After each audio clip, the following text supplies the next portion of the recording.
ګوره څوک چې مینې خوړلي که نه عشق خوړلي نه خامخا لکه دا نه زه اوسو ته به ما ته یاره دی 24 غنټې خاندي او دا حقیقت دی زه 24 اور خاندم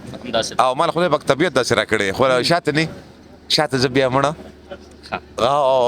سترګې مراټه کوي او کنه یار تا خبره ده شو کړه ښه ملګرو دې بنډار کې دې پروګرام کې چې کوم اهم رول دی یا دا بنډار چا خوندور کړی دی لا خوندوره جامه چا ورکړې ده نو هغه سره د هغې سره ملاومه شاید ملنګ صاحب چې د دې پښتني خاورې باندې ډېر احسانات دي د ډېر وخت نه دغه کار و زیار دی تاسو به د مخ سره اشنا یې تاسو به د غږ سره اشنا یې او بیا په خاصه توګه هغه خلک چې د محفلو شوقیان هغه خلک چې د دې د رباب د غږ شوقیان دي نو هغوی دپاره راځو د هغې سره خبرې کوو ستړي مشي د ټولو ول خو هر کله درته وایم او ګران مینوالو ته السلام علیکم زم شاید ملنګ جی یو ملنګ یو فقیر انده راغلم نلته ایونت لا او کله خلک را سره ناس یو د تو ورې جن د بشان درانه خلک را سره دي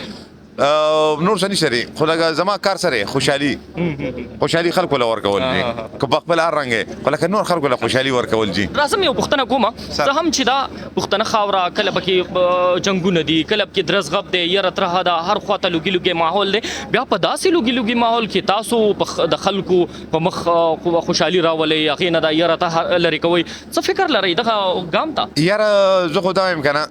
مونږ وره یو پوره من خلک یو مونږ پښتانه چې یو زموږ په شانه د مینې خلک د عزت خلک مونږ د عزت ډک خلک یو یو سړی چې مونږ سره کینې نه هغه ته بیا اندازه لګي چې لکه دا څه دي څه نه دي او جی او نور تاسو خو پیژنئ دا ګوره زه رباب وکوم څه کومه خو ګوره د خدای خوشحاله وم الله پاک ګوره دا ټول بندیان چې راغلي دلته او نه دي خوشاله ما زما نور سکار سره دا خدای خوشاله دا ویلې شي چې په دې فیلډ کې په دې کې مسون وخت نه دا کارو زیار دی په دې ویلې شي دا او جی او ولنه زما کم از کم 30 سال زما په دې کې وشو او جی لکه فیملی نه زه خدا سينما زه یو بس هر ملکونو بهر هیوادونو ته کې تللی او جی او تلم زه پکې استرالیا ته تلم انګلند ته تلم یو کې ته تلم جرمني ته تلم استرالیا ته تلم ډیره ښه او دنیا ملکونه مې کته صرف د دې رباب دغه جی یو خبره پکې کومه تاسو د خندا ډیر مینوال دي څه راز دی شاته زه تا خبرو کوم کم سړی چې ډیر خاندي کنه په شاته باندې هغه غمونه ډیری زم چې زه خاندم شریکولی شي یاره اسې ټچ ورکوي ګوره څوک چې مینې خوړلي که نه عشق خوړلي نه خامخا لکه دا نه زه اوسو ته به ما ته یاره دی 24 غنټې خاندي او دا حقیقت دی زه 24 اور خاندم او مال خدای پاک طبیعت داسې راکړی خو شاته نه